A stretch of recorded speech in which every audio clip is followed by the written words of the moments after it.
Top of the morning, Dan and Amy. Well, on the occasion last week of the first tranche of declassifications by acting DNI Richard Grenell, that provided some detail on all of the unmasking requests that were made by all of the various Obama administration personnel as it pertains to Michael Flynn and perhaps others, Ron Johnson and Chuck Grassley, the two senators from Wisconsin and Iowa, respectively, want more details, more documents declassified because they have more concern that perhaps the surveillance that was being conducted by Obama administration officials predates Operation Crossfire Hurricane. But on that occasion last week, John Brennan, former CIA director, took to his safe space on CNN and had this in reaction. On MSNBC, actually, and had this reaction. Obama officials were going out and saying, give me everything about Michael Flynn. Absolutely not. And quite interestingly, the number of reports that were in December 16 and January 17 that were declassified by Richard Grenell, I was surprised at how many dates and reports there were there.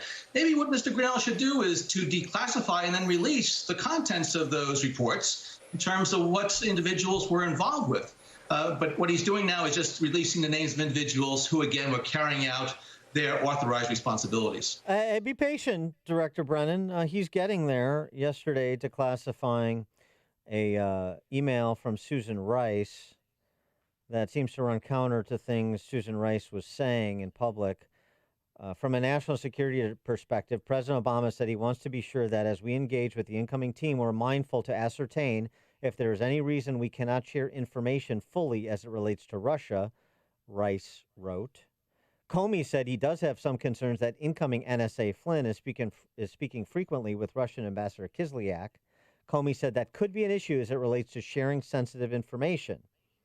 President Obama asked if Comey was saying the NSC should not pass sensitive information related to Russia to Flynn. Comey replied, potentially, adding that there's no indication thus far that Flynn has passed classified information to Kislyak, but he noted the level of communication is unusual. Potentially, we should not pass sensitive information to the incoming president's incoming national security advisor. Is that properly or fairly read as somebody trying to insinuate his way into a counterintelligence operation against General Flynn? Well, that's what Susan Rice memorialized in an email. Here's Susan Rice back on March 22nd of 2017, just a couple of months into the Trump administration, in a sit-down on PBS with Judy Woodruff, what she had to say about what she knew.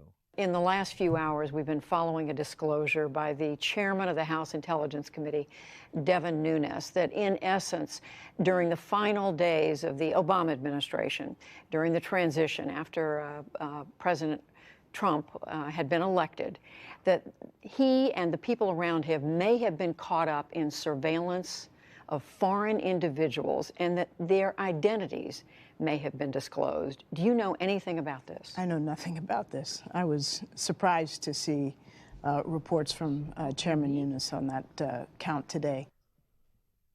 I mean, is she trying to win an Oscar? Fresh off her performance in the Benghazi misdirection, Yes. cover up, however you want to describe it, we get She's this good at from lying. Susan Rice.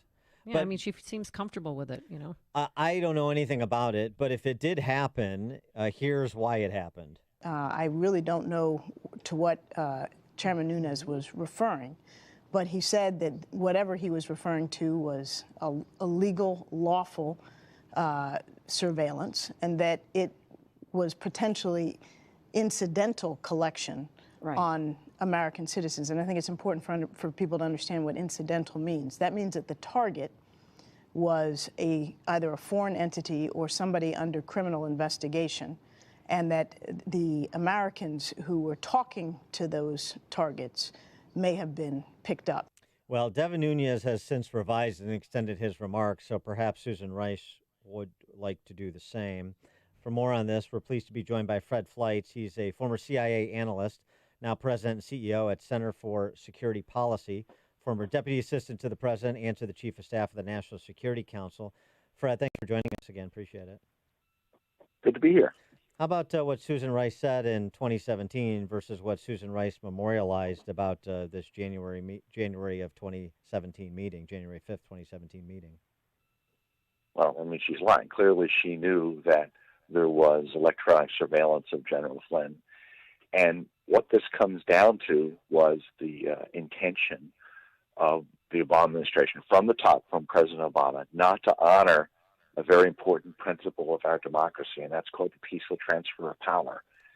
Under that principle, the outgoing administration cooperates fully with the incoming one.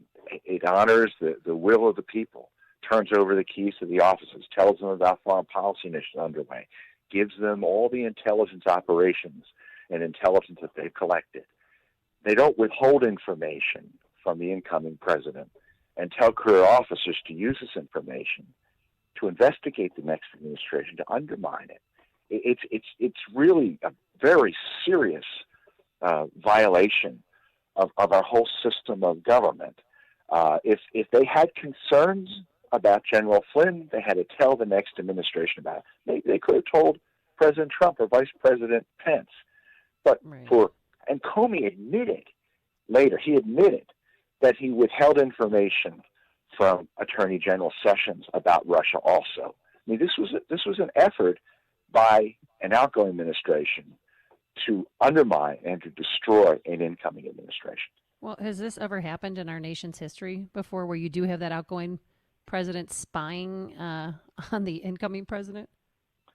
I think it's unprecedented. And it's interesting that when a peacetime intelligence service was set up after World War II, there were real concerns. It could be used to spy on the American people.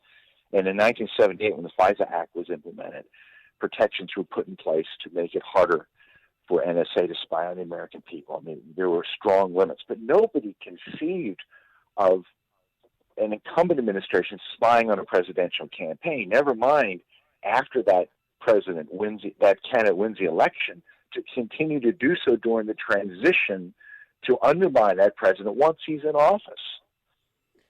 Talk to us, as a former CIA analyst, give us a little bit more color on masking and the number of requests made and this seeming cover story that Comey had as memorialized in the memo and that Brennan had on the cable TV news shows, basically saying, well, that's a lot of communication that Flynn is having with the Russian ambassador. So since that's unusual, that gives us the predicate for doing some unusual things in reaction. First of all, it's not unusual for an incoming national security advisor to speak to foreign officials so he can hit the ground running when he comes in. Because our foreign intelligence agencies are not supposed to spy on Americans, if an American name is captured accidentally in the collection, it's redacted or masked. Now, if you're a senior official, you can get that name, but you have to have a good reason, and it's only provided to that person.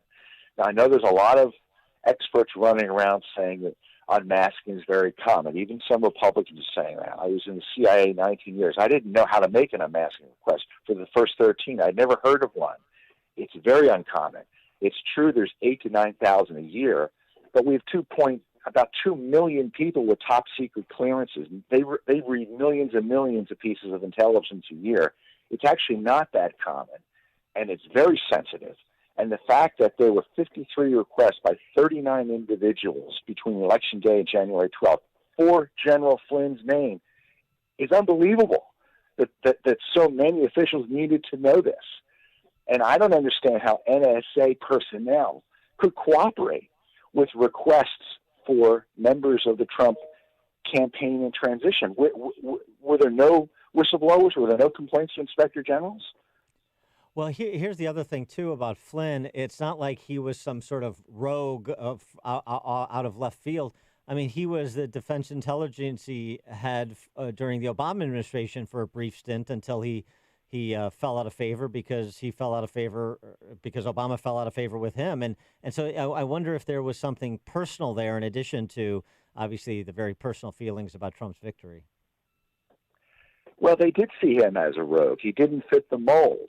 He pursued analysis that the Obama administration didn't want to see. He strongly opposed the Obama administration on the Iran nuclear deal. He wanted to significantly reorganize the U.S. intelligence community, which I might add seems to be starting now. But this started with General Flynn. I think the intelligence community was determined that he not head the National Security Council. And another thing, he was an experienced Trump guy coming into the government. Trump and his close advisors did not have a lot of national security experience. Flynn did. He's a general. He headed the Defense Intelligence Agency, and removing him and he was hostile to the Obama administration's agenda. Removing him was a high priority, I think, for government careerists. And I wanted to get your reaction to Chuck Ross had a good piece in Daily Caller, just sort of tracking how both at FBI and within the intelligence agencies, there was this consistent approach of leaking things or getting things placed in the media as the predicate to do what they were already doing, or the predicate to do what they wanted to do. Say, oh, well, CNN's got it, and before CNN does something with it, we need to go down this path, or we need to go down that path, all the way to Comey having a former law professor famously leak information that prompted the appointment of a special prosecutor. And how common or uncommon is the manipulation of the media to the ends of intel or law enforcement? It's too common, and it reminds me of CIA Director Goss, who tried to reform the CIA for George W. Bush, and CIA careerists heavily leaked to the news media to undermine him. And unfortunately, it drove Goss out as CIA director. Career officers know how to do this in the government. And what's different about President Trump is that he fights back, and his staff fights back, and they know how to work the media. And these leaks are harmful, but I remember when Goss was CIA director, he didn't believe in talking to the news media. He didn't think the CIA should be working with the press, and I think that was a mistake, and Donald Trump hasn't made that mistake. Although current CIA director Gina Haspel is like a ghost. I mean, we never hear from her. I mean, Pompeo didn't talk a lot to the press when he was CIA director, but by comparison, he was quite loquacious. I mean, Haspel has really taken a different approach, and I wonder, as we're trying to assess how these agencies are operating now, has there been a culture change? Are there reforms, or are they moving in a reform direction such that they're salvageable? We have differing opinions about Christopher Wray and FBI, which is more high profile. What about CIA? I think there's an argument to be made that intelligence agencies should stay out of the news. Haspel believes that. She doesn't think that she should be having a public profile. I respect her for that. She's been giving good analysis to President Trump. My understanding is he's satisfied with her.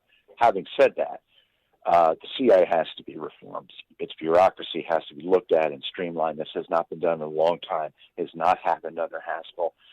Mike Pompeo was not there long enough to do that. And if the president's reelected, I think that has to be a priority for the CIA. He is Fred Fleitz, former CIA analyst, president and CEO of Center for Security Policy, former deputy assistant to the president and to the chief of staff of the National Security Council. Fred, thanks as always for joining us. Appreciate it. Good to be here. Thank you. Thanks. And he joined us on our turnkey.pro answer line. You're listening to Chicago's Morning Answer with Dan Proft and Amy Jacobson on AM 560. The Answer. The number one fear amongst retirees today is running out of money in retirement. And that's with good reason, because the last thing you want to be is 75 years old, full of life, and flat broke. Hi, this is Tom Fortino, host of the Alpha Wealth Hour, heard every Saturday at 9 a.m. here on AM 560.